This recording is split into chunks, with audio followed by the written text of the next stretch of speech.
আজি দুপৰীয়া খাবলৈ এইটো ফ্ৰেঞ্চবিন আলু দি পেলাই বনাইছোঁ আৰু এইটো তিতা কেৰেলা বইল কৰিছোঁ আৰু এইফালে আকৌ মাছৰুম আছে। এইটো মাছৰুম হয়,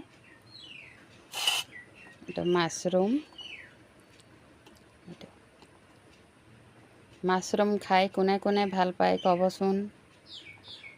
আৰু মোৰ ভিডিঅ'বিলাক চাই পেলাই ভাল লাগে যদি লাইক কৰি দিব, শ্বেয়াৰ কৰি দিব দেই। আৰু এইফালে দালি আছে, আমাৰ ঘৰত সদায় দালি হয়। এইটো দালি মচুৰ দালি।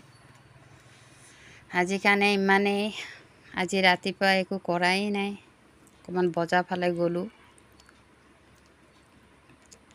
ভাতটো খাই লওঁ,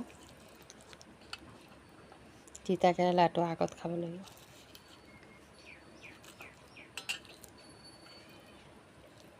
সেইটো